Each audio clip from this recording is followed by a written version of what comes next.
Hello students, आज हम discuss करेंगे FST 1 का पेपर 2। पेपर के लेवल की अगर आप बात करें, पेपर का लेवल अच्छा ही था, मतलब कई सवाल इसमें अच्छे थे देखने के लिए। तो अब शुरू कर रहे हैं फिजिक्स का पेपर।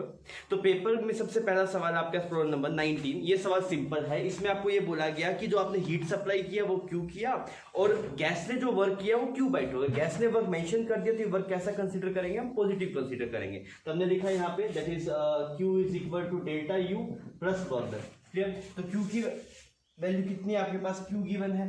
डेल्टा यू की वैल्यू हम निकाल लेते हैं। वर्डन की वैल्यू कितनी है आपके पास? Q by to. तो यहाँ से डेल्टा यू कितना आ गया बच्चों? क्यू बाई टू आ गया। अगर ये delta u q by two आ गया, हमें क्या निकालना है? हमें निकालना है मोलार हीट कैपेसिटी। ऐसा ये भी मोलार हीट कैपेसिटी निकालना है हमें। तो हम क्या करते हैं, डेल्टा यू को लिखा जा सकता है एनसीवी डेल्टा टी। इतना सही है ना? और मोलार हीट कैपेसिटी क्या होगा? जो हीट सप्लाइड है उसको क्या लिख दे? NC delta T. और इस सी की वैल्यू हमें निकालनी है। तो हम क्या करेंगे, इन दोनों डिवाइड कर देते हैं। अगर आप इन दोनों डिवाइड करें तो बात बन जाएगी। तो और डिवाइड करके देखते हैं। अगर आप इसको इससे डिवाइड करेंगे तो यहाँ पे बनेगा दिस इज इक्वल टू, इस तरफ कर रहे हैं हम, 2 is equal to c by c. इसको इससे डिवाइड किया आपने तो 2 ऊपर चला गया, यहाँ पे सी चला गया, यहाँ पे सी भी आ गया। इतना क्लियर है? अच्छा, सीवी की वैल्यू आपके पास मोनोटोमिक गैस गिवन है। तो सीवी की वैल्यू कितनी होती है? 3/2R। यहाँ सी की वैल्यू कितनी है? 2 इंटू में 3/2R। तो सी की वैल्यू आ गई आपके पास 3R। क्लियर? तो ऑप्शन सी इसका सही हो गया। आइए अब नेक्स्ट सवाल पे चलते हैं। कर रहे हैं क्वेश्चन नंबर 20। तो अगर आप बच्चों इस सवाल में देखेंगे, इसमें टॉपलिंग का कंसेप्ट है। टॉपलिंग के कंसेप्ट में लोगों को दिक्कत आती है। तो ये कंसेप्ट अगर आपको क्लियर नहीं है, थोड़ा सुन लीजिएगा सही ढंग से। देखिए, टॉपलिंग के अंदर क्या होता है फिनोमेनन, ये लोग जानते हैं टॉपलिंग कैसे होता है। भाई यहाँ पे टॉपल कर जाएगा।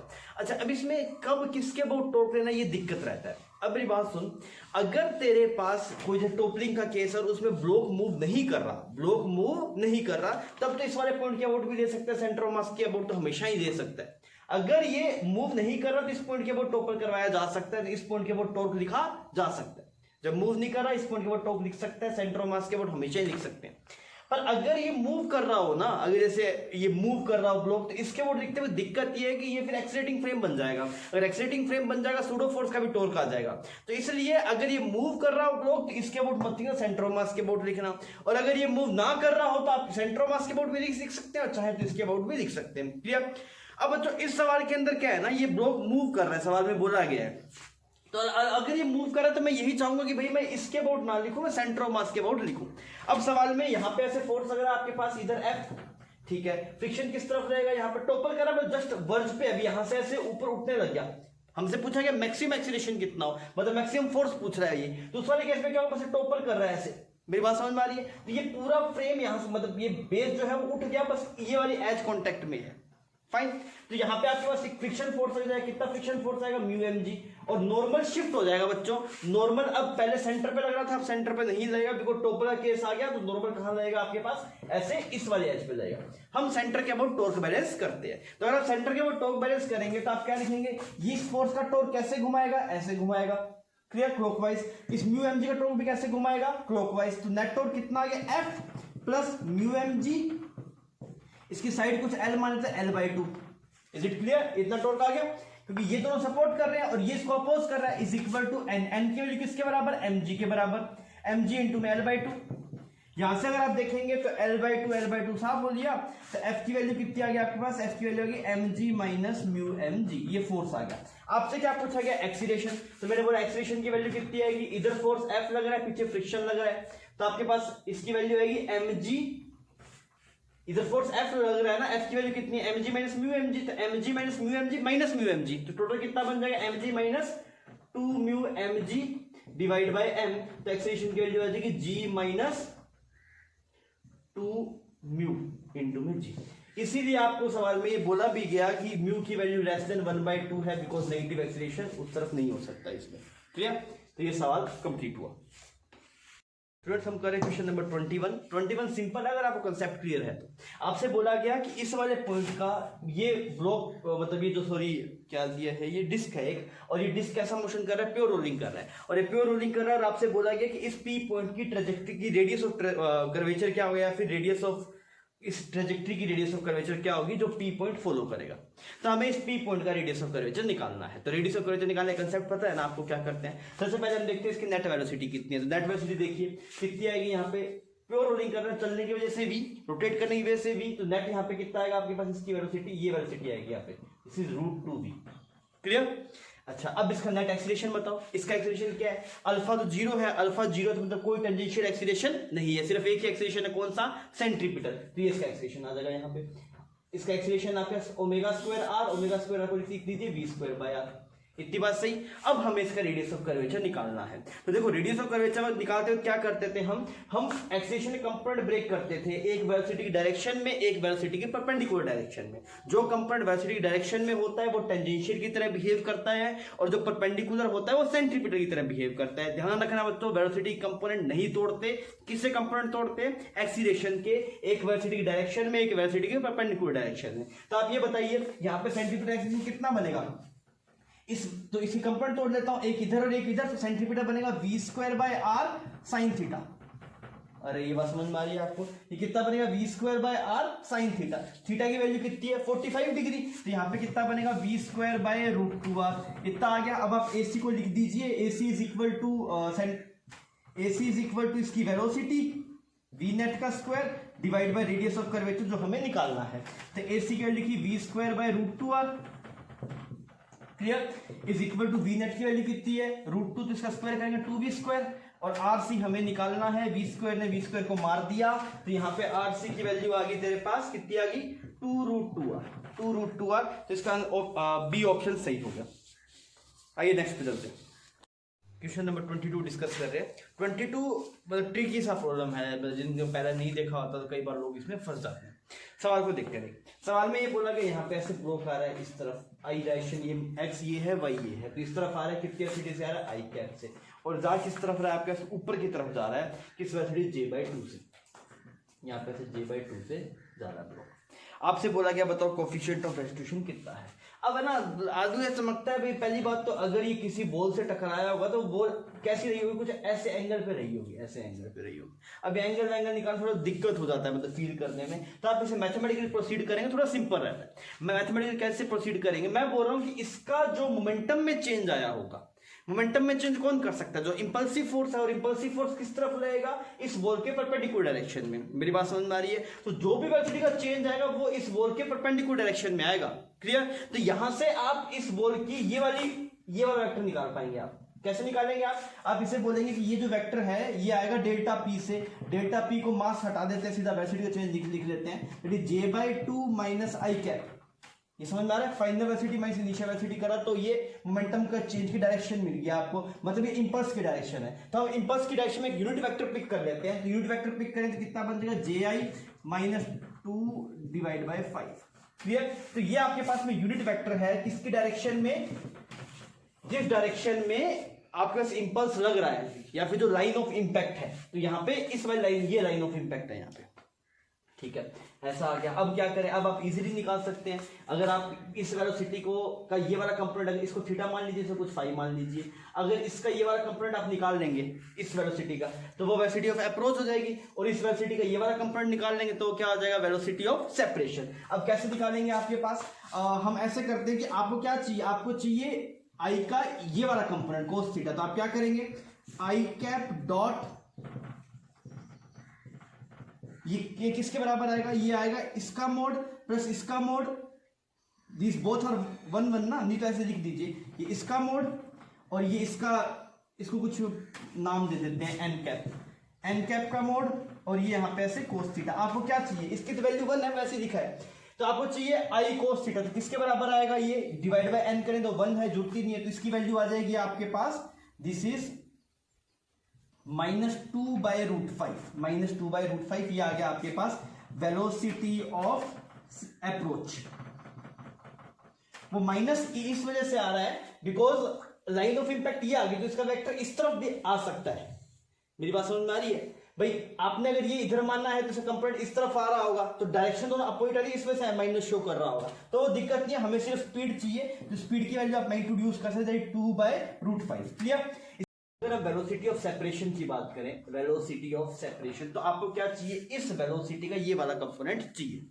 अब की बार ये आपको पॉजिटिव मिलेगा, ये नेगेटिव इस वजह से मिला था आपको बिकॉज नॉर्मल इस तरफ है, वेलोसिटी कंपोनेंट इस तरफ आ रहा है, इस वजह से माइनस पिक कर रहा है। अब देखते हैं कैसे करेंगे। That j/2 dot normal vector कितना है आपके पास, j-2i/√5। ये कितना आएगा आपके पास, मोड ऑफ j/2 और इसका तो 1 आएगा इंटू में cos फाइव। आपको इसी की वैल्यू चाहिए थी पूरे की, वो इसके बराबर आ गई। कितनी है वो वैल्यू आपके पास, जैसे 1/2√5। तो ये आ गया आपके पास वेलोसिटी ऑफ सेपरेशन। क्लियर। अगर ये वेलोसिटी ऑफ सेपरेशन आ गया तो आपको चमक रहा है, ये पॉजिटिव आया था वो नेगेटिव आया था, वो मैथमेटिकल की वजह से आ रहा है। वो इतना समझ में आ गई बात, क्योंकि नॉर्मल इस तरफ है, इसका कंपोनेंट इस तरफ आया था, ये नेगेटिव आ रहा है। यहाँ पे नॉर्मल का वेक्टर ये है और इसका कंपोनेंट भी इस तरफ है, तो ये पॉजिटिव आ रहा है। अगर आप ई की वैल्यू लिखेंगे तो ई क्या आता है, velocity of separation. Velocity of separation divide by velocity of approach कितनी है आपके पास, 2/√5। √5 ने √5 को मार दिया, आंसर कितना आ गया, 1/4। बहुत बढ़िया, आपके पास सी आंसर करेक्ट हो गया। क्लियर। हाँ, ये सवाल नंबर 23 है। 23 बढ़िया सवाल है। इसमें क्या बोला गया आपको, यहाँ पे ऐसे दो हाइट्स है लिम्स की, इसकी 3h हाइट तक है, इसमें 7h हाइट तक है। तो अगर आप देखें दोनों में डिफरेंस कितना, डिफरेंस आपके पास में 4h का डिफरेंस है। इसने बोला कि जब ये डिफरेंस 4h से 2h बन जाए, 2h कैसे बनेगा, ये h को नीचे आ जाए 6h बन जाएगा और ये h ऊपर रेज कर जाएगा तो 4h बन जाएगा और डिफरेंस कितना हो जाएगा, 2h। आपसे बोला गया जब इन दोनों लिम्स में हाइट का डिफरेंस आपके पास में 2h हो जाएगा, उस पॉइंट पे यहाँ पे जो लिक्विड मॉलिक्यूल है उस पे लगने वाला फोर्स कितना है, ये सवाल में पूछा जा रहा है। तो इसके लिए क्या अप्रोच सुन लो, पहले सवाल करेंगे, थोड़ा जल्दी है सवाल, पहले अप्रोच सुन लो। अप्रोच हम ये करेंगे कि हम इस वाले पार्टिकल का एक्सीलरेशन निकालेंगे, नेट एक्सीलरेशन। अगर नेट एक्सीलरेशन मिल गया तो m इंटू में नेट एक्सीलरेशन फोर्स आ जाएगा। अब एक्सीलरेशन कौन कौन से होंगे, पहली बात तो जब ये नीचे आ रहा होगा तो यहाँ पे इसका वेट ज्यादा है एज कंपेयर टू इसका वेट, तो नेट को नीचे की तरफ फोर्स आ रहा होगा, उसकी वजह से इसको एक्सीलरेशन मिल रहा होगा, वो हर एक मॉलिक्यूल को मिल रहा होगा वो, तो वो यहाँ पे 80 की तरह बिहेव करेगा, एक यहाँ पे ऐसे 80 की तरह बिहेव करेगा। क्लियर। और सिमिलरली अगर आप देखेंगे जैसे कुछ वेलोसिटी भी होगी, क्योंकि यहाँ पे मूव कर रहा है, वेलोसिटी भी ना सर्कुलर पाथ में, तो यहाँ पे क्या मिल रहा होगा, AC मिल रहा होगा। ए नेट अगर आप देखेंगे तो ए नेट कितना होगा, √AC² प्लस AT का स्क्वायर। अब कैसे निकाले AT और कैसे निकाले AC, सुन। AT के लिए तो ये देख ले भाई डिफरेंस कितना है, मतलब वेट में, इस लिम्ब का वेट और इस लिम्ब के वेट में जो डिफरेंस होगा वो नेट फोर्स हो गया, डिवाइड बाय टोटल मास कर दे तो AT आ जाएगा। AC कैसे निकालेगा, इनिशियल पोटेंशियल देख ले सिस्टम की, फाइनल जब हो जाएगा तब देख ले। और दोनों में अगर तू पोटेंशियल का डिफरेंस निकालेगा तो वो पोटेंशियल कहां चली जाएगी, काइनेटिक एनर्जी की फॉर्म में। तो आजा अब हम इसे अप्रोच करते हैं। मैंने इसको सोल्व कर दिया है पूरा, तो मैं आपको सॉल्यूशन दिखा रहा हूँ कैसे सोल्व किया। सबसे पहले मैंने टोटल मास निकाला था। टोटल मास कितना है, टोटल हाइट देख लो, ये 7h, ये 3h, ये πr होगा तो πr करेंगे तो ये h, ये πr h, ये h, तो 7 और 3 10 11 12 और 13, टोटल 13h की हाइट है। 13h cross section area tube का मान लीजिए a मल्टीप्लाई बाय रो, तो ये आपके पास में m टोटल आ गया। क्लियर है यहाँ तक, ये मास टोटल आ गया। अब सबसे पहले AT निकालते हैं। AT कैसे निकालेंगे, इस पर लगने वाला नेट फोर्स, उस टाइम पे हाइट डिफरेंस कितना है, 2h का हाइट डिफरेंस है। अगर 2h का आपके पास में हाइट डिफरेंस है तो उसका mg, मतलब जो 2h का जो मास है पानी का वो m इंटू में g, तो वो कितना है 2h रो a, ये उसका मास हो गया, इंटू में g, ये फोर्स आ गया, डिवाइड बाय टोटल मास, तो यहाँ से AT मिल गया। इतना क्लियर। अब टारगेट बचा AC निकालने के लिए। मैंने बताया था AC कैसे निकालेंगे, हम पोटेंशियल एनर्जी का चेंज देखेंगे। तो पोटेंशियल एनर्जी का चेंज देखते हैं। इनिशियल पोटेंशियल एनर्जी लिखिए, कैसे लिखेंगे इनिशियल पोटेंशियल एनर्जी, हम मान रहे हैं कि भाई देख इसकी पोटेंशियल एनर्जी में चेंज आएगा ही नहीं, इतने कॉलम की, ये कॉलम, क्योंकि ये तो जब नीचे आएगा तब भी ऐसा कॉलम सेम का सेम रहेगा, तो इससे इतने पार्ट की तो पोटेंशियल की बात ही नहीं कर रहे हैं इस जो ये बेंडी ट्यूब में, सिर्फ स्ट्रेट वाले की बात कर रहे हैं। तो अगर स्ट्रेट वाले की बात करेंगे तो इसमें कितना है, इसका m, पूरे का m g, और इसका h क्या सेंटर ऑफ मास लेना पड़ेगा ना, तो m g, इसका पूरे का m लेना है, g लेना है, फिर h की जगह 7h/2। सिमिलरली इसमें भी m g और h की जगह 3h/2। तो देख ये m लिखा, ये g और h/2, फिर सिमिलरली दूसरी ट्यूब के लिए लिखा, ये आ गया। फाइनल वाले केस में कितना बचेगा, ये 6h बचेगा, ये कितना 4h बचेगा, उसी हिसाब से कर दिया। यहाँ से पोटेंशियल एनर्जी का चेंज निकाल लिया। अब ये पोटेंशियल एनर्जी कहाँ जाएगी, काइनेटिक एनर्जी में, तो आपने लिखा है potential energy is equal to half mv², तो यहाँ से v आ गया। अब आपको क्या करना है, अब आपको पता है कि v पता है, तो यहाँ से आप AC निकाल सकते हैं। AC कितना होगा, v²/r, तो v²/r कितना होगा आपके पास, दिस इज 6gh/13, और r की जगह आपके पास है h/π, तो यहां से h और ये पाई s से साफ हो जाएगा, तो AC की वैल्यू आ जाएगी 16gπ/13। अब आगे का काम आप खुद कर लेना। इसमें क्या करना है, A0 is equal to √AT² plus AC² करेंगे तो आपका ऑप्शन मैच कर जाएगा C। तो ये बढ़िया सवाल था बच्चों। अब आइए अगले सवाल में पढ़ते हैं। हम क्वेश्चन नंबर 24 कर रहे हैं। सिंपल सवाल है, सेंटर ऑफ मास का बेसिक सवाल है। आपको बोला गया ये ऐसे कुछ आर्क है, ये वायर मतलब ये इतना एक आर्क लेंथ है इसका, और इसका सेंटर ऑफ मास निकालना है। तो हम बेसिक अप्रोच पे जा रहे हैं। ये सिमेट्री की वजह से सेंटर ऑफ मास रहेगा इसी एक्सिस पे, वाई एक्सिस पे, मतलब एक्स कोऑर्डिनेट तो 0 हो गया। तो एक्ससीएम की वैल्यू आ गई आपके पास 0। वाईसीएम निकालना है। तो क्या फॉर्मूला था वाईसीएम का? वाईसीएम का फॉर्मूला था integration of DM Y divide by total mass. Clear? तो हम यहाँ पे डीएम वाई का वैल्यू निकालते हैं। तो डीएम यहाँ पे हमने क्या किया, एक एलिमेंट पकड़ देते हैं हम यहाँ पे हमने ऐसे एक एलिमेंट पकड़ लिया, यहाँ पे कोई थीटा पे जाके ऐसे एक एलिमेंट पकड़ लिया। क्लियर? ये वाला एंगल कुछ थीटा मान लेते हैं, ये एंगल कितना होगा डी थीटा। तो ये विड्थ कितनी आएगी आर डी थीटा। क्लियर? अगर आप इसका डीएम मास निकालेंगे तो डीएम कितना आएगा, डीएम आएगा lambda R D theta.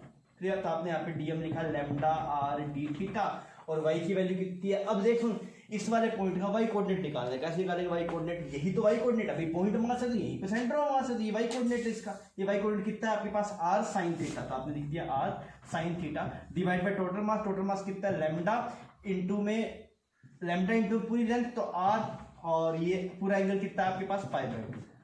Clear? अब इसे इंटीग्रेशन लैम्डा से लैम्डा साफ हो लिया, आर से ये आर साफ हो लिया। यहाँ पे क्या बना आपके पास, this is become integration r बाहर आ जाएगा, ऊपर ये पाई, और ये बन गया साइन थीटा डी थीटा का इंटीग्रेशन माइनस पाई बाय 4 से plus pi by 4। Limit theta देख यहाँ से मेजर किया है तो पहले इधर भी जाना पड़ेगा, तो -45 इधर जाएगा तो +45, यहां से भी मेजर कर सकता था। तो लिमिट जाती 45 डिग्री से लेके 90 + 45 दैट इज 135 डिग्री। क्लियर? तो अगर आप इसे सोल्व करेंगे तो कितना बनेगा, this will become 2r by pi, और साइन थीटा कोस थीटा हो जाएगा, और ये कोस थीटा होने के बाद में ये एंगल आपके पास बन जाएगा 2/√2, दिस इज √2। तो आंसर आ जाएगा 2√2r बाय पाई। तो आपका ऑप्शन सी सही हो जाएगा। हम क्वेश्चन नंबर 25 कर रहे हैं। बढ़िया सवाल है, बहुत बढ़िया सवाल है। अगर आपका ऐसा सवाल नहीं किया होगा तो आपको अच्छा लगेगा।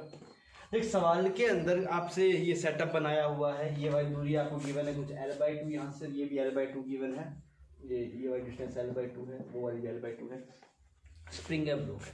अब देख सवाल में सबसे पहले ये सोच कि किसका टाइम पीरियड पूछा है, रोड का टाइम पीरियड पूछा है कि ब्लॉक का पूछा है। सवाल में किसका पूछा है, ब्लॉक का पूछा है। ब्लॉक का पूछा तो हम एक काम करते हैं, इसको कुछ जिसका टाइम पीरियड पूछे उसको तो डिस्प्लेस करते हैं, मेन क्वेश्चन यही काम करते हैं। तो हमने इस m ब्लॉक को डिस्प्लेस कर दिया थोड़ा सा x। अब क्या हो, जैसे आप इस m को x डिस्प्लेस करेंगे तो ये वाला स्प्रिंग तो x, इसमें जो चेंज इन लेंथ आएगा वो कितना आएगा, x आएगा। फाइन, पर इसका चेंज इन लेंथ x नहीं आएगा। किसका, इसका चेंज इन लेंथ x नहीं आएगा। क्यों x नहीं आएगा, इसको आपने x दबाया पर नीचे गया तो रोड में ही चली जाएगी कुछ। मेरी बात समझ में आ रही है? तो यहाँ पे ये जो आपके पास में चेंज इन लेंथ आएगा वो l थीटा, ये इसको कुछ घटाना चाह रहा है और ये बढ़ा दे रहा है l थीटा, क्योंकि ये नीचे लेके आ रहा है, ये भी इधर से नीचे मूव कर जा रहा है, तो उस वजह से दिक्कत है। तो हमने यहाँ पे देखेंगे अगर आप चेंज इन लेंथ, तो चेंज इन लेंथ आपके पास जो आप लिखेंगे this is l theta, l/2 theta, ये यहाँ पे चेंज आया, ऊपर से कम किया -x, तो ये आएगा इसका चेंज इन लेंथ। क्लियर? अब ये कैसे चेक करेंगे सर, ये x - l/θ आएगा कि ये आएगा, वो बता रहा हूं मैं तरीका। अभी ये आएगा कि x - ये आएगा, कैसे पता लगेगा, दिस माइनस दिस है, दिस माइनस दिस है, चेक करके देखते हैं आपने। अच्छा, अब इसमें अगर ये थीटा एंगल नीचे आया तो इसमें कंप्रेशन आया, कितने का आएगा आपके पास, दिस इज l इंटू में थीटा, ये इसका चेंज इन लेंथ आ गया, चेंज इन लेंथ। क्लियर? अब सुन, ये रोड मासलेस है। अगर ये रोड मासलेस है तो अगर आप लिखेंगे tau is equal to I alpha, कि इस पर नेट टॉर्क लगा था स्प्रिंग की वजह से, तो अगर हम लिखेंगे tau is equal to I alpha, तो आई इक्वल टू 0। क्यों 0? बिकॉज मास ही नहीं है। और इसका आई 0 तो इसका टॉर्क भी क्या होना चाहिए, इस पर लगने वाला नेट 0। अब टॉर्क को 0 करना है। अब टॉर्क को 0 करेगा, सुन, ये स्प्रिंग कैसे फोर्स लगा रहा है, ये स्प्रिंग को दबाया गया तो स्प्रिंग किस तरफ फोर्स लगा रहा है, ऊपर की तरफ। तो अगर ये स्प्रिंग ऊपर की तरफ फोर्स लगा रहा है, टॉर्क 0 करने के लिए स्प्रिंग कहां फोर्स लगाना पड़ेगा, नीचे फोर्स लगाना पड़ेगा। अगर इसको नीचे फोर्स, तो ये ऊपर की तरफ फोर्स लगा रहा है, और तो इसका टॉर्क ऐसे आएगा, तो इसको किस तरफ फोर्स लगाना पड़ेगा, नीचे की तरफ फोर्स लगाना पड़ेगा। अगर स्प्रिंग को नीचे की तरफ फोर्स लगाना है तो बताइए स्प्रिंग में कंप्रेशन होगा कि एक्सटेंशन होगा, नीचे की तरफ फोर्स लगाना है मतलब कंप्रेशन होगा, तभी नीचे फोर्स लगाएगा ना। तो कंप्रेशन होना तो कैसे क्या पता लगेगा भाई, x बड़ा कि l/2 थीटा बड़ा। तो सोचिए lx दबाने की कोशिश कर रहा है, l/2 थीटा लेंथ बढ़ाने की कोशिश कर रहा है, और कंप्रेशन ज्यादा है, मतलब x बड़ा होगा। तो अब की बार, अब बताइए नेट क्या है, इसमें कंप्रेशन है तो क्या लिखा जाएगा, l/2 थीटा माइनस x या x माइनस l/2 थीटा। तो यहाँ पे क्या बनेगा, x माइनस l/2 थीटा बनेगा। तो यहाँ से आप चेक कर सकते थे कि ऐसा पैटर्न आएगा। क्लियर? फिर हमने क्या किया, हमने टॉर्क बैलेंस किया, यहाँ पे टॉर्क दोनों बराबर कर दिए टॉर्क को, तो फोर्स कितना है, फोर्स है K3 L थीटा, ये फोर्स आ गया, इनटू में L ये इसका टॉर्क आ गया। इसका अगर आप देखें K2 ये फोर्स है, इनटू में L/2 आपने सोल्व किया तो यहाँ से थीटा की वैल्यू निकाली, थीटा की वैल्यू ये आ गया आपके पास। क्लियर। अच्छा अब क्या करें, अब हमें एक्चुअली इसका एंगुलर फ्रीक्वेंसी निकालना था, तो हमने इसको डिस्प्लेस किया था, तो इस पे लगने वाले फोर्सेस देख रहे हैं। तो इसमें एक्सटेंशन हुआ तो ये ऊपर की तरफ खींचेगा K1x से, इसमें कंप्रेशन हुआ तो ऊपर की तरफ धक्का मारेगा कितना, K2x माइनस L/2 थीटा। तो F नेट को लिखा K1x प्लस K2x और थीटा की जगह ये वाली वैल्यू यहाँ पे उठा के पुट कर दी, पुट करा, इसको सोल्व किया तो यहाँ पे आपके पास ओमेगा की वैल्यू ये आ जाएगी। क्लियर। तो सवाल में एक कंसेप्ट है कि भाई टॉर्क 0 होना चाहिए, ये पता होना चाहिए, क्यों, क्योंकि रोड मासलेस है। फिर आपको ये समझ में आना चाहिए डिस्प्लेस उसी को करना है, एक्स वही लेना है जिसका एंगुलर फ्रीक्वेंसी या फिर टाइम पीरियड निकालना है। तो ये सवाल हमारा सोल्व हो गया। ठीक है, आइए अगले सवाल पे चलते हैं। अब हम डिस्कस करते हैं क्वेश्चन नंबर 26। बढ़िया सवाल है। क्वेश्चन में आपके पास में ऐसे दो मासेस हैं, इनको रोड से बांधा हुआ है और ये एंगल्स आपको गिवन है। सारा खेल इसमें एंगल का एंगल देखिएगा, ये 30 डिग्री, ये 60 डिग्री, तो ये पूरा 90 गिवन है सवाल में, तो कितना हो गया 30 डिग्री। क्लियर। तो ये पूरा 90 हो गया, ये दोनों बराबर है तो ये वाला एंगल कितना होगा 45 डिग्री और ये वाला एंगल भी कितना होगा 45 डिग्री। आप सबसे पहले कमेंट किया गया टेंजेंशियल एक्सीलरेशन पे, तो मैंने बोला इसका जो टेंजेंशियल एक्सीलरेशन होगा वो इस तरफ होगा, इसको कुछ A1 बोल देते हैं, M1 का टेंजेंशियल एक्सीलरेशन, इसका इसके टेंजेंट होगा यहाँ पे ऐसे कुछ A2 बोल देते हैं। अब इसमें रिलेशन कैसे निकालेंगे सर A1 A2 में, ये तो एक रिजिड रोड है ना, तो इस रिजिड रोड के अलोंग एक्सीलरेशन की वैल्यू क्या होनी चाहिए, सेम होनी चाहिए, इसका जितना है उतना इसका होना चाहिए। तो आपने बोला ये वाला एंगल निकालते हैं हम, ये वाला एंगल 45, ये देखिए ये इस पे टेंजेंट है ऐसे ना, ये टेंजेंशियल एक्सीलरेशन है तो पूरा एंगल 90 डिग्री हुआ, तो ये वाला एंगल कितना हुआ 45 डिग्री। क्लियर। अच्छा ये 90 हुआ, ये 45, पूरी स्ट्रेट लाइन आप ज्वाइन कर रहे हैं इसको ऐसे, तो ये वाला एंगल भी कितना बनेगा 45 डिग्री। इसका मतलब A2 cos 45, A2 cos 45 should be is equal to A1 cos 45। इसका मतलब A2 और A1 दोनों क्या होंगे आपके पास बराबर होंगे। क्लियर। अब हमसे सवाल में इसकी टेंशन की वैल्यू पूछी गई है और इन एक्सीलरेशन की वैल्यू पूछी गई है, तो हमने कैसे लिखा कि देखिए इसको ऐसे आप एक इंक्लाइंड प्लेन मान लीजिए, ऐसे ये ऐसे एक इंक्लाइंड प्लेन मान लीजिए, ऐसे इंक्लाइंड प्लेन बन गया। ये वाला एंगल कितना बनेगा आपके पास, दिस इज 60, दिस इज 90, तो ये वाला एंगल कितना हो गया आपके पास 30 डिग्री। तो इस पे जो इस तरफ फोर्स लग रहा है M1 पे, इस तरफ कितना फोर्स लग रहा है, इस पे एक तो इधर लग रहा है कितना force, this is M1 G sin 30 degree, और एक टेंशन फोर्स लग रहा है इस तरफ लग रहा है टेंशन फोर्स, ये टेंशन फोर्स है यहाँ पे। तो हमें टेंजेंशियल एक्सीलरेशन चाहिए, तो हमने इसको क्या लिखा T cos 45 डिग्री, इसकी वैल्यू क्या होगी आपके पास A1 ना, तो this is M1 A1। Clear. A1 को A ही कर देते हैं बिकॉज दोनों एक्सीलरेशन सेम है। इस पे ऐसे इंक्लाइंड प्लेन बनाएंगे तो ऐसा बनेगा इंक्लाइंड प्लेन, ऐसा बन गया इंक्लाइंड प्लेन बनाया आपने। अच्छा ये इंक्लाइंड प्लेन बना तो ये वाला एंगल 30, तो ये वाला एंगल कितना 30, ये रेडियस हो गया और ये टेंजेंट हो गया, पूरा 90 डिग्री हो गया, तो ये वाला एंगल कितना बन गया 60 डिग्री। मतलब इसका जो इंक्लाइंड प्लेन बनेगा 60 डिग्री कॉरेस्पॉन्डिंग बनेगा। इसकी इक्वेशन लिखते हैं तो क्या लिखेंगे आप, इस पे इस तरफ लग रहा है that is M2 G sin 60 degree, tension किधर लग रहा है इधर लग रहा है, तो आपके पास में इसका कंपोनेंट कितना आएगा -T cos 45 डिग्री, ये क्या बन जाएगा आपके पास M2A। तो अगर आप इन दोनों को सोल्व करेंगे तो सोल्व करने चलते हैं इसको, तो ये बना आपके पास M1G/2 plus T/√2 is equal to M1A, ये क्या बना M2G divide by √3/2 minus T/√2 is equal to M2A। दोनों को ऐड किया, ये साफ हो गया आपके पास, तो यहां से A की वैल्यू आपके पास आ गई, A की value this is M1G plus M2G/√3/2, और यहां पे ये वाली वैल्यू आ गई आपके पास M1 प्लस M2। तो इसमें एक्सीलरेशन है आपके पास, ये आपके पास ऑप्शन ए आ गया। सिमिलरली अगर आप इस इक्वेशन से टेंशन निकालेंगे तो आपको टेंशन की वैल्यू मिल जाएगी, दैट वो आएगा आपके पास T is equal to √3 - 1 M1 M2G divide by √2 M1 plus M2। ये आसान है, अभी एक्सीलरेशन वैल्यू आप पुट कर दीजिए किसी इक्वेशन में तो आपको T की वैल्यू मिल जाएगी। क्लियर है। अच्छा सवाल है, एक बार आप ढंग से देख लीजिएगा सवाल को। आगे बढ़ते हैं, हम क्वेश्चन नंबर 27 पे हैं। ये कोलिजन का अच्छा सवाल है। इस सवाल के अंदर क्या है, यहाँ पे ऐसे एक बॉल है, इसका मास कुछ m है, यहाँ पे दूसरी बॉल है, दोनों का मास, इसका मास भी m है, ये कुछ ऐसे आके अप्रोच कर रहा है, तो क्या होगा, ये आएगा, इसका लाइन ऑफ इम्पैक्ट यही रहेगा, तो टकराए कुछ ऊपर की तरफ जाएगा, तो फाइनल केस में ये बना दिया ऊपर की तरफ जा रहा है, और ये टकराए किधर जाए, कुछ इधर जाए, बिकॉज ऐसे जा नहीं सकता, बिकॉज स्ट्रिंग है, तो स्ट्रिंग कुछ इंपल्स देगी, इस वजह से नीचे की तरफ नहीं जा सकता, इधर जाएगा सिर्फ। तो ये फाइनल डायग्राम बना, इसकी वेलोसिटी कुछ v2 है, ये फाइनल है, ये एंगल कितना, ये 30 90 कितना हो जाएगा आपके पास में, दिस इज 53 डिग्री, ठीक है, ये फाइनल डायग्राम है, और वो वाला इनिशियल वाला ऊपर बना हुआ है, फाइनल दिस इज इनिशियल। अब हमने क्या किया, हमारे पास दो कंसेप्ट यूज कर रहे हैं, एक तो हम लीनियर मोमेंटम कंजर्व कर रहे हैं, लीनियर मोमेंटम उस डायरेक्शन में कंजर्व करते हैं जिस डायरेक्शन में एफ एक्सटर्नल 0 हो, तो एफ एक्सटर्नल वर्टिकल डायरेक्शन में 0 नहीं है, बिकॉज एक इंपल्सिव फोर्स है स्ट्रिंग का। अगर आप हॉरिजॉन्टल डायरेक्शन में देखेंगे तो कोई इंपल्सिव फोर्स नहीं है, तो आप इस डायरेक्शन में मोमेंटम को कंजर्व कर सकते हैं। तो अगर आप इस डायरेक्शन में, हॉरिजॉन्टल डायरेक्शन में हम कंजर्व कर रहे हैं, तो अगर आप कंजर्व करें तो आप क्या बोलेंगे, mv0 cos 37, mv0 sin 37, इसका इनिशियल मोमेंटम आ गया। फाइनल मोमेंटम किसका, इसका मोमेंटम इस तरफ है, तो आप लिख देते mv2, और इसका माइनस में आएगा, तो इसका ये यहाँ पे लिख दिया -mv1 sin 37, क्लियर। तो इससे आपको ये वाली इक्वेशन मिल गई, इक्वेशन 1। सेकंड इक्वेशन लिखेंगे हम कोएफिशिएंट ऑफ रेस्टिट्यूशन की, that is E is equal to velocity of separation divided velocity of approach.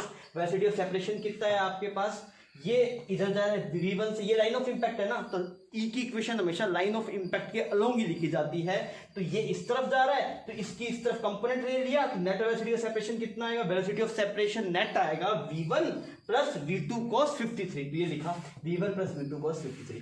Velocity of approach इस लाइन के अलोंग कितना आ गया, v0, सही हो गया, ये इक्वेशन बन गई, सेकंड इक्वेशन आ गई। आप दोनों को सोल्व कर दीजिए, v2 आ गया और ये v1 आ गया। तो इसमें क्या बोला गया, velocity of ball after the impact, तो v2 है, तो v2 की वैल्यू कितनी है 20, ये 53,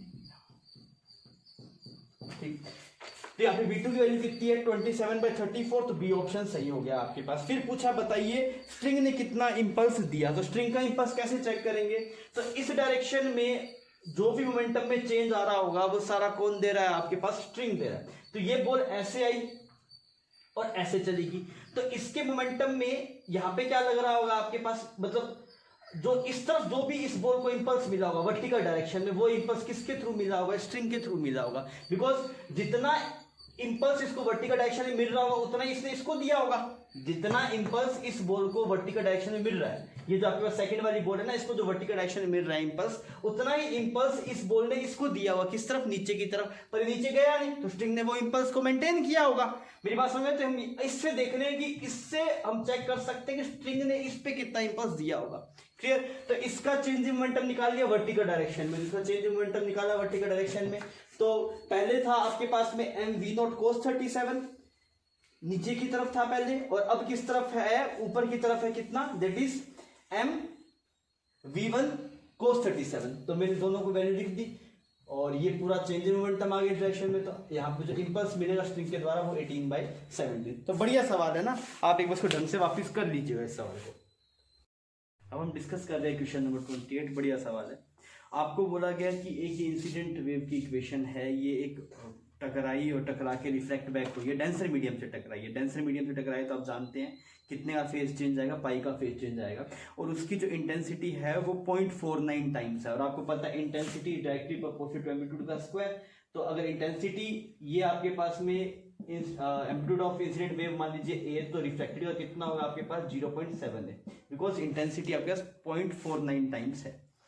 अगर आप ये आपके पास डेंसर मीडियम से रिफ्लेक्ट हुई है, तो एम्पलीट्यूड देखो, इसकी इक्वेशन लिखता हूं मैं, 0.7 है, cos अपोजिट डायरेक्शन में जाएगा तो ये क्या बनेगा, ओमेगा टी माइनस के एक्स बनता है, तो ओमेगा की जो यहाँ पे इस फॉर्म में लिख दिया, और फेज में कितने चेंज आएगा पाई का, इसे सॉल्व करेंगे बनेगा -0.78 cos bt minus ax, fine.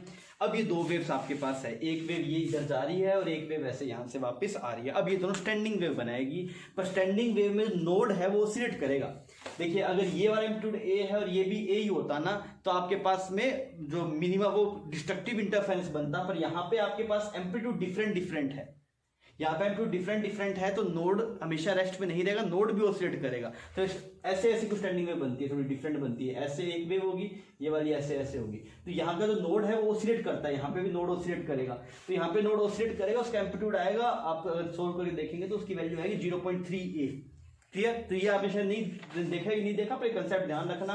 और एम्पलीट्यूड सेम होता है आपके पास में तब तो ये मतलब नोड ऑसिलेट नहीं करता, नोड का एम्पलीट्यूड 0 होता है, नहीं तो नोड भी ऑसिलेट करना शुरू हो जाता है।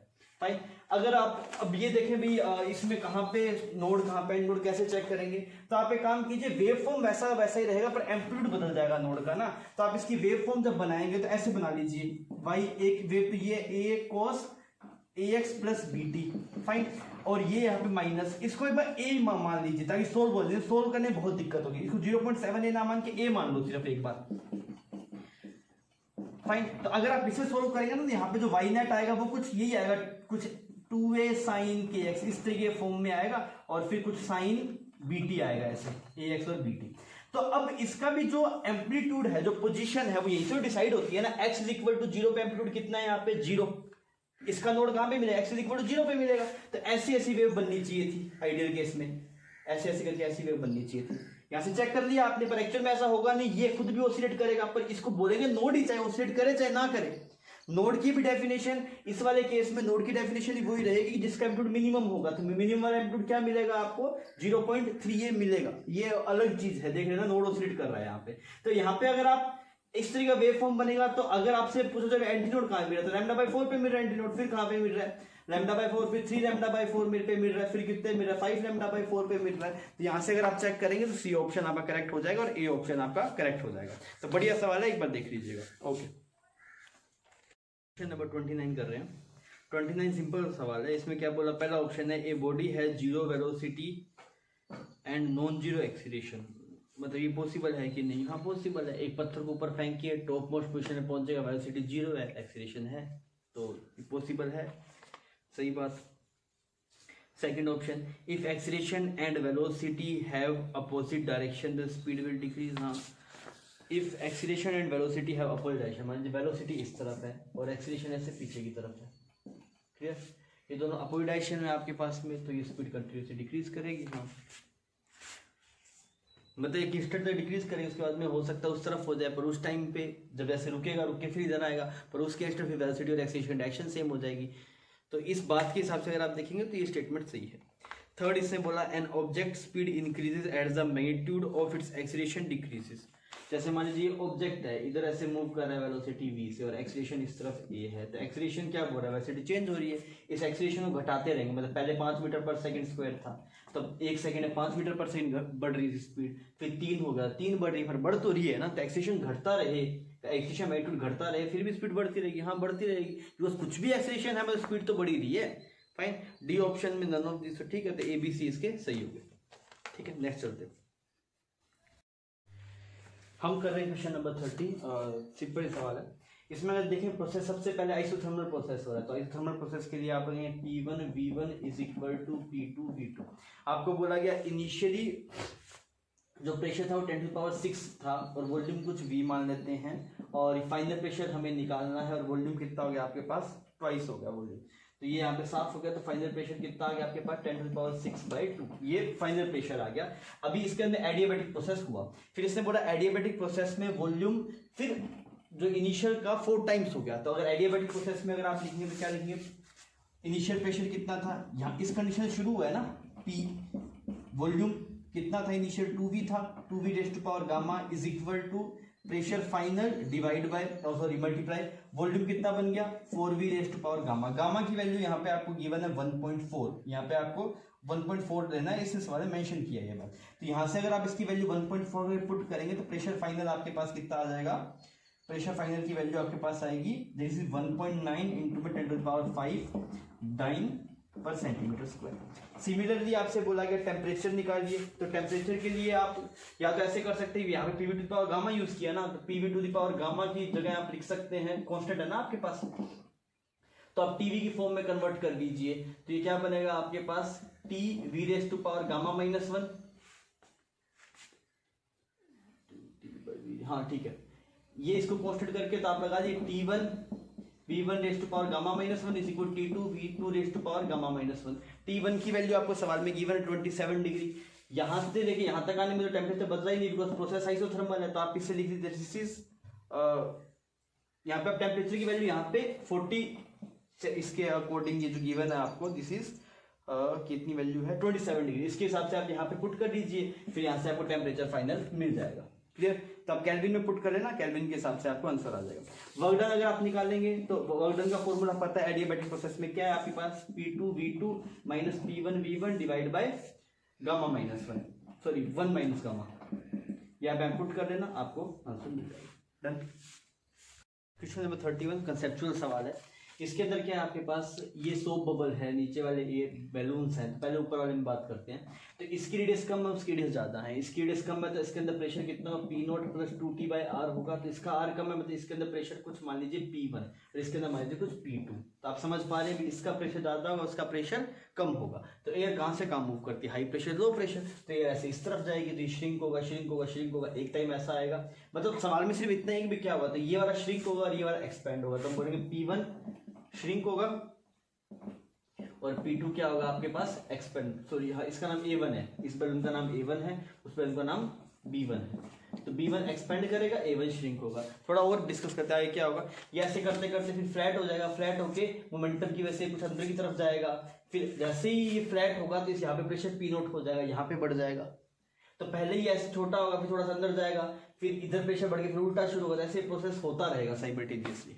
इसमें अगर आप सेकंड बैलून वाले केस में देखें तो बैलून में अलग होता है। बैलून में क्या होता है, जितना ज्यादा बैलून को फुलाएंगे उतना ही ज्यादा टेंशन फोर्स उसमें बढ़ता रहता है, मतलब टेंशन बहुत ज्यादा हो जाती है। बैलून इतना बड़ा हो जाता है कि वो टेंशन बर्दाश्त नहीं कर पाता, इसमें फट जाता है। तो बैलून में क्या, जितना बड़ा इसका आप एक्सपेंड करेंगे उतना टेंशन ज्यादा होगा, टेंशन ज्यादा होगा, खिंचाव ज्यादा होगा, तो यहाँ का प्रेशर भी क्या होगा, ज्यादा होगा। तो बैलून में अगर इस प्रेशर का नाम अगर आप बोले P डैश और इसका बोले P डबल डैश, तो P डैश यहाँ पे ज्यादा है और P डबल डैश कम है। बैलून में क्या, बैलून का अलग कंसेप्ट है ना, बैलून के ऊपर एक मेम्ब्रेन है, प्लास्टिक मेम्ब्रेन, उसका जितना एक्सपेंड करेंगे उतना ज्यादा खिंचाव देगी, और वो खिंचाव बहुत ज्यादा है, मतलब क्योंकि छोटे छोटे रबड़ अगर आप देखें बहुत सारे रबड़ बन गए ऐसे, तो यहाँ का प्रेशर ज्यादा होगा, यहाँ का प्रेशर कम होगा। तो इसमें क्या होगा, P1 ये जो B2 है ये क्या करेगा आपके पास, श्रिंक करेगा, और A2 है वो क्या करेगा आपके पास, एक्सपेंड करेगा। क्लियर? तो अच्छा सवाल है, फाइन।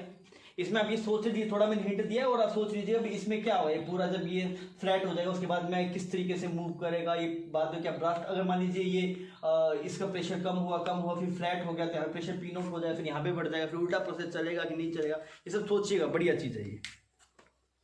जो हम डिस्कस कर रहे हैं क्वेश्चन नंबर 32, ठीक ठीक सवाल है, मतलब बहुत ज़्यादा टफ भी नहीं है और बिल्कुल हल्का भी नहीं, ठीक है। अगर आप इसके अंदर देखेंगे ऐसा कुछ सेटअप है, ये मैंने बनाया ना, क्योंकि इस रोड का सेंटर ऑफ मास यहाँ पे लाई कर रहा है, इस रोड का यहाँ पे लाई कर रहा है, इसकी लेंथ कुछ L है इस रोड की, और इस रोड की लेंथ भी ऐसे कुछ L है, इसका मास M है, इसका मास M है। तो इसका सेंटर ऑफ मास, इस रोड का सेंटर ऑफ मास इसके मिड पे, इसका सेंटर ऑफ मास इसके मिड पे, और पूरे L शेप का सेंटर ऑफ मास यहाँ पे कहीं पे लाई कर रहा होगा। आप सबसे पहले तो आपसे बोला कि अभी इसमें रस्सी में टेंशन कितनी है, तो कैसे निकालेंगे, यहाँ पे टॉर्क बैलेंस हो रहा है तो टॉर्क बैलेंस कर देते हैं। तो यहाँ पे mg ऐसे लगे नीचे की तरफ, तो आप क्या लिखेंगे, टॉर्क जो इसका टॉर्क है वो है mg, और ये दूरी कितनी होगी, ये L/2 है, इसके मिड पे है तो L/4 हो गया, mg L/4, और टेंशन का टॉर्क कितना आएगा, T इंटू में L, तो यहाँ पे L से L साफ होगा, टेंशन की वैल्यू है आपके पास mg/4। क्लियर? ये पहला ऑप्शन सही हो गया। फिर इसके बाद में क्या बोला, after the string burn maximum angle AB makes with the vertical theta. देख ये देखिए इक्विलिब्रियम पे कब होगा, ये बता सकता है क्या, इक्विलिब्रियम पे होगा ना, उस टाइम पे टाउ नेट 0 होगा, और टाउ सिर्फ जब आप इस रस्सी को काटते हैं टॉर्क सिर्फ एक ही चीज का लगेगा, किसका, ग्रेविटी का। तो ग्रेविटी का टॉर्क को 0 करना है, तो वो 0 कब होगा, देख ग्रेविटी का टॉर्क निकालने के लिए आप ग्रेविटी को सेंटर ऑफ मास पे रखता हुआ मान सकते हैं। तो हमने एक इमेजनरी लाइन बना दी ऐसे, इसको जोड़ते हुए ये ऐसी लाइन बन गई, ये किसको जोड़ रही है, हिंज पॉइंट को, सेंटर ऑफ मास को। जब ये वाली जो आपके पास इमेजनरी लाइन है जब ये वर्टिकल हो जाएगी, अगर ये वर्टिकल हो जाए मतलब ये वाली लाइन ये ऐसे L शेप ऐसे घूम के ऐसे हो जाए और ये वाली वर्टिकल हो जाए, तो उस टाइप कैसा रहेगा, ये L, ये कुछ L ऐसा रहेगा और ये वाली लाइन ऐसे वर्टिकल हो जाएगी, ब्लू वाली लाइन। अगर ये वाली लाइन आपके वर्टिकल हो जाएगी तो उस टाइम पे mg जस्ट नीचे आके वर्टिकल डायरेक्शन में mg और इसको ज्वाइन, मतलब ये जो लाइन है ना, ये वाली लाइन ये वर्टिकल हो जाएगी, और अगर ये वर्टिकल हो जाएगी तो ऐसे अगर mg लग रहा होगा तो इस पॉइंट के अबाउट उसका टॉर्क 0 आएगा। मेरी बात समझ में आ रही है? तो इक्विलिब्रियम पोजीशन पे ये वाली लाइन ऐसे वर्टिकल हो जाएगी और ये ऐसे बेंड कर जाएगा, ऐसे थोड़ा ये एल शेप ऐसे कुछ बन जाएगी, ऐसे ऐसे ऐसे करके ऐसा कुछ बन जाएगा। और यहाँ पे ये जो इसका मिड है वो ऐसे यहाँ पे कहीं पे आ रहा होगा, ये जो पॉइंट है वो सेंटर ऑफ मास के यहाँ पे आ रहा होगा। तो ये बात हुई। अब इसमें आपसे क्या पूछा गया, after the maximum angle A B कितना डिफ्लेक्ट करेगा, ये मैक्सिमम एंगल कितना चलेगा, ऐसा कुछ बोला, इसका नाम ए है, ये बी कितना चलेगा। तो मैंने बोला कि देखिए आपने यहाँ पे ये वाली लाइन की मीन, सिर्फ आप इस लाइन को देखिए, आपके लिए सिर्फ एक लाइन है, ये पहले यहाँ पे इतना एंगल बना रही थी, क्लियर, इसकी मीन पोजीशन यहाँ पे थी। तो अगर आप इसको मीन पोजीशन थीटा इधर डिफ्लेक्ट करके छोड़ेंगे तो इधर पे कितना जाएगा, थीटा जाएगा, क्लियर। तो आपके पास में ये थीटा की वैल्यू निकाल लेते हैं। थीटा की वैल्यू कैसे निकालेंगे आप, ये वाली लेंथ कितनी है आपके पास 3l/4 और ये वाली लेंथ कितनी है आपके पास l/4, तो tan थीटा कितना आ गया आपके पास, tan थीटा आ गया प्लस 1/3। मतलब पहले ये वाला जो एंगल है वो tan इनवर्स 3 था, तो इधर भी जाके कितना बनेगा, tan इनवर्स 3 बनेगा। तो ये वाली पूरा सेटअप इधर मूव करेगा, कितना एंगल, ट्वाइस, ये थीटा है तो 2 थीटा मूव करेगा। तो ये ए बी वाली रोड भी है वो भी इधर चली जाएगी, उसका भी डिफ्लेक्शन जो आएगा वो आएगा ट्वाइस ऑफ tan इनवर्स 1/3। तो बी ऑप्शन भी इसका सही होगा। फिर अगर आप बात करेंगे angle made by A B with vertical at equilibrium A B की, तो यार ये वर्टिकल होना चाहिए। अगर ये वर्टिकल हो जाएगा तो ये ए बी 10 थोड़ा बेंड हो जाएगा, कितना बेंड होगा, थीटा बेंड हो जाएगा। तो angle made by A B with vertical at equilibrium with tan inverse 1/3, ये बात भी सही है। तो इसके ए बी सी ऑप्शन सही हो गए। बढ़िया सवाल है, एक बार देख लीजिएगा। फिर नेक्स्ट हम डिस्कस कर रहे हैं कॉम्प्लीट पैराग्राफ है 33 और 34 क्वेश्चन नंबर का। रोटेशन का एक सिंपल सवाल है पर कंसेप्चुअल है, अगर आपको पहले नहीं देखा होगा तो आपको बढ़िया लगेगा सवाल। ये इस सवाल में क्या था, ऐसे एक रोड को रखा हुआ है, ऐसे एक रोड को रखा हुआ है ऐसे वर्टिकल में, ठीक है। फिर इसको स्लाइड किया, स्लाइड करा तो कैसे गिरेगा, ये ऐसे करके ऐसे गिरेगा, ये ऐसे करके ऐसे करके यहाँ पे ऐसे गिर जाएगा, ठीक है। और हॉरिजॉन्टल प्लेन में कोई फ्रिक्शन नहीं है। तो पहली बात तो ये समझिए कि इस रोड पे हॉरिजॉन्टल डायरेक्शन में कोई फोर्स नहीं लग रहा, वर्टिकल डायरेक्शन में लग रहा है नॉर्मल और mg, पर हॉरिजॉन्टल डायरेक्शन में कोई फोर्स नहीं है। अगर हॉरिजॉन्टल डायरेक्शन में कोई फोर्स नहीं है तो इसका centre of mass horizontal direction में मूव करेगा नहीं। तो सेंटर ऑफ मास बिल्कुल सीधे से नीचे आएगा। मतलब अगर सेंटर वाले पॉइंट का मार्क कर लेना तो ये वाला पॉइंट पहले यहाँ पे था, फिर नीचे गिरते गिरते ऐसे नीचे गिरेगा, वो सेंटर ऑफ मास इधर उधर मूव करेगा नहीं। पहला कंसेप्ट तो ये फाइन। इसमें सबसे पहले पूछा गया आपसे कि सेंटर ऑफ मास की वेलोसिटी और ओमेगा के बीच में क्या रिलेशन है। तो ऐसे गिर रहा है तो कैसा घूम रहा है, ऐसा घूम रहा है ना, तो ये आपके पास ऐसे ओमेगा का सेंस हो गया, क्लियर। हमने ये कुछ थीटा मान लिया, फाइन। अब इस वाले पॉइंट की वेलोसिटी बताइए किस तरफ होगी, आप क्लियर कर सकते हैं। ये पॉइंट सिर्फ वर्टिकल डायरेक्शन में जाएगा, ये ऊपर नीचे कूदेगा नहीं। तो अगर आप इसकी वेलोसिटी देखेंगे तो सेंटर ऑफ मास की वेलोसिटी VCM, तो इसकी उसकी वजह से VCM ट्रांसलेशन मोशन की वजह से, और रोटेशन की वजह से कैसा आएगा, ऐसा आएगा, कितना आएगा, दिस इज ओमेगा इनटू में l/2। अच्छा ये वाला आएगा थीटा, ये 90, ये कितना हुआ आपके पास 90 माइनस थीटा, फाइन। अब आपको क्या करना है, इस डायरेक्शन में एक्सीलरेशन को 0 करना है, बिकॉज ये सिर्फ इस तरफ मूव कर रहा है, ऊपर की तरफ मूव कर रहा नहीं है। तो आप बोलेंगे VCM is equal to omega l/2, this is cos theta, fine. तो एक्सप्रेशन बन गया VCM is equal to omega l/2 cos theta, तो सी ऑप्शन करेक्ट होगा। सेकंड सवाल इसके अंदर देखते हैं। तो इसमें है कि जब ये थीटा की वैल्यू 30 डिग्री बन जाएगी उस टाइम पे एंगुलर स्पीड कितनी होगी। तो हम क्या करेंगे, क्या हुआ, जैसे 30 डिग्री बना वो नीचे आया तो पोटेंशियल एनर्जी कुछ लूज हुई, और वो पोटेंशियल किसकी फॉर्म में चलेगी, काइनेटिक एनर्जी की फॉर्म में। तो भाई साहब निकालो कितना चेंज हुआ पोटेंशियल एनर्जी में। तो आप क्या बोलेंगे, पोटेंशियल एनर्जी में जो चेंज आया, फाइनल कितना है पोटेंशियल एनर्जी, फाइनल है आपके पास, सॉरी इनिशियल थी mg l/2, फाइनल कितनी है mg l/2 sin 30। तो पोटेंशियल एनर्जी में जो चेंज आया डेल्टा यू, वो डेल्टा यू है mg l/4, ये पोटेंशियल एनर्जी आ गई mg l/4। ये किसके बराबर हुई, काइनेटिक एनर्जी की। अब ये रोड कैसा मोशन कर रही है, ये रोड ट्रांसलेशन प्लस रोटेशन कर रही है। ट्रांसलेशन प्लस रोटेशन में काइनेटिक एनर्जी क्या लिखते हैं, लिखते हैं half m/VCM square plus half ICM into में omega square, clear.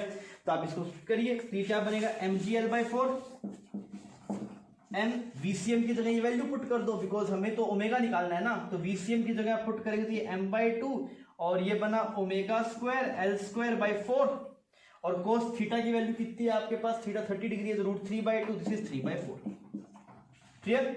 Half m/2 VCM की जगह वैल्यू पुट कर दी, cos 30 की वैल्यू प्लस हाफ ICM कितना आएगा, सेंटर ऑफ मास के अबाउट I कितना आएगा इसका ml²/12, दिस इज ml²/12 और ओमेगा स्क्वायर। तो ये वाली वैल्यू एम एम एम सब निकल लिया, ये एल है, ये एल है, ये एल है, ये भी साफ हो लिया। तो यहाँ से क्या है आपके पास जी बाई 4 भी उड़ा देगा, ये 4 उड़ गया, ये 4 उड़ गया, यहाँ पे 3 आ गया। तो यहाँ से आया g is equal to omega square l by 2, नहीं ये कितना सॉरी 3/8, और यहाँ पे कितना बन गया आपके पास, this is become omega square l by 6। तो अगर आप इसका एलसीएम लेंगे तो ये बन जाएगा 48,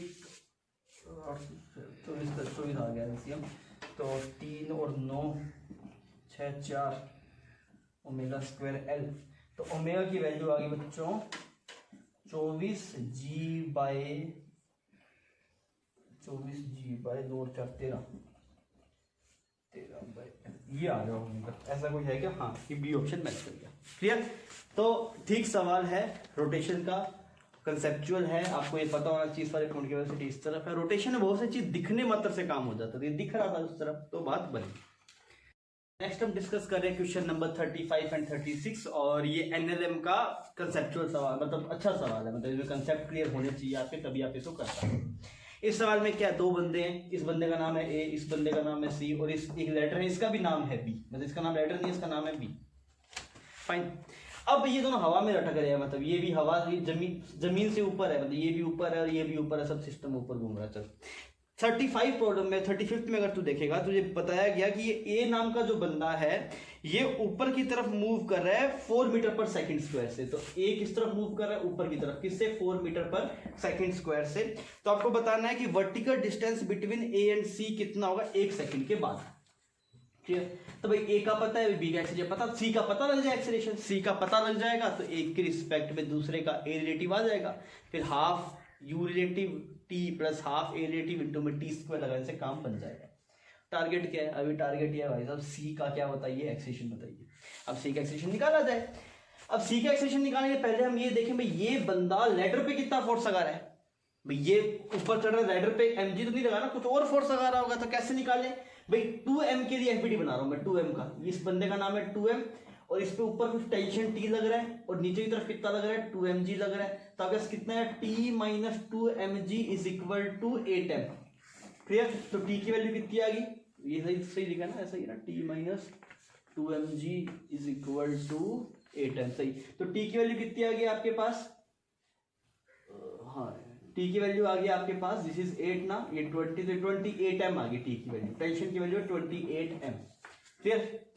अच्छा, अब आप इसका एफबीडी बनाइए इस सिस्टम का। तो यहाँ पे तो आदमी लटक रहा है, इसका नाम, बंदे का नाम क्या है, ये आदमी लटक रहा है, और यहाँ पे ऐसे ही लेटर है। इस लेटर का मास है m, पर इस लेटर पे नीचे की तरफ फोर्स लग रहा है, कितना लग रहा है 28m, नीचे इधर कितना लग रहा है 3m, क्योंकि ये 20m वो बंदा लगा रहा है ना।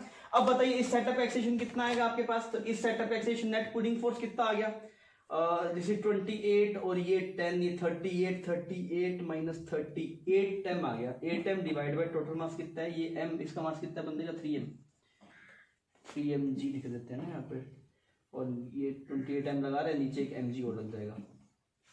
तो ये मैंने लिख दिया, मैंने डाइट कर दिया, 8m आएगा इसका, और ये वैल्यू आएगी 4m, दिस इज 2 मीटर पर सेकंड स्क्वायर। मतलब भाई साहब ये लेटर का एक्सीलरेशन 2 मीटर पर सेकंड स्क्वायर आएगा। अब नीचे की, मतलब ये सिस्टम ऐसे नीचे की नहीं 38 ना, ये ऐसे ऊपर की तरफ जा रहा है, ये पूरा सेटअप आपके पास ऐसे जा रहा है, किससे, 2 मीटर पर सेकंड स्क्वायर से। अब आप डिस्टेंस कैसे निकालेंगे, इसका एक्सेलरेशन ऊपर की तरफ था 4, इसका भी ऊपर की तरफ है 2, तो ए रिलेटिव कितना आएगा आपके पास, ए रिलेटिव आ जाएगा 2, तो डिस्टेंस कितनी आ जाएगी, हाफ ए रिलेटिव इंटू में टी स्क्वायर, तो एस की वैल्यू आ गई 1 मीटर। तो आपके पास कौन सा ऑप्शन सही हो गया, इसका बी ऑप्शन सही होगा। फाइन। अब इसी में दूसरा पार्ट करते हैं। दूसरे, इसको आपको अगर ऐसे नहीं चमक रहा हो तो आप पूरा बना लेना, इसको डब्बा मान लेना m मास का, ऐसे अगर ये दिक्कत हो रहा हो ऐसे, यहाँ पे लेटर का मास m, इसका मास 3m, इस पे नीचे की तरफ फोर्स हो रहा है 28m। अब सॉल्व करना, ये एक्सेलरेशन आ जाएगा। अब हम नेक्स्ट डिस्कस कर रहे हैं पार्ट नंबर 36, आइए वो कर लेते हैं एक बार। तो 36 में क्या बोला गया आपको, इफ सी क्लाइंब अप, सी जा रहा है इस बार ऊपर, और कितने से 4 से, ठीक है भाई साहब, सी के लिए कर लेते हैं। अब की बार अगर आप सी का डायग्राम बनाएंगे, सी का एफबीडी अगर आप बनाएंगे, तो सी पे ऊपर की तरफ टी लग रहा है, नीचे की तरफ कितना लग रहा है 3mg लग रहा है, तो कितना है आपके पास T minus 3mg is equal to कितना एक्सीलरेशन है इसका 4 ना, तो ये आ गया 12 है, तो इस p की वैल्यू आ गई आपके पास 42 है। फाइन, ये टेंशन आ गया रस्सी के अंदर, इसका एक्सीलरेशन पता है, हमारा टारगेट है इसका एक्सीलरेशन निकालना। तब यार ऐसा डायग्राम बन जाएगा आपके पास कि यहाँ पे ये जो एफबीडी बनाया तो मैं इसका, देखिए यहाँ पे एक सेटअप बन गया 3m, कौन कौन 3m बन गया, इसका मास और लैडर दोनों को जोड़ दिया इसके अंदर। Clear, this is ladder plus a, और इस पे ऊपर की तरफ टेंशन कितना लगेगा 22m, इस पे नीचे की तरफ कितना लगेगा आपके पास mg लगेगा, तो mg की वैल्यू कितनी आ जाएगी आपके पास 30m, तो इसका एक्सीलरेशन कितना आएगा, नेट एक्सीलरेशन आपके पास आ गया 12m डिवाइड बाय 3m, तो कितना आ गया 4 मीटर पर सेकंड स्क्वायर।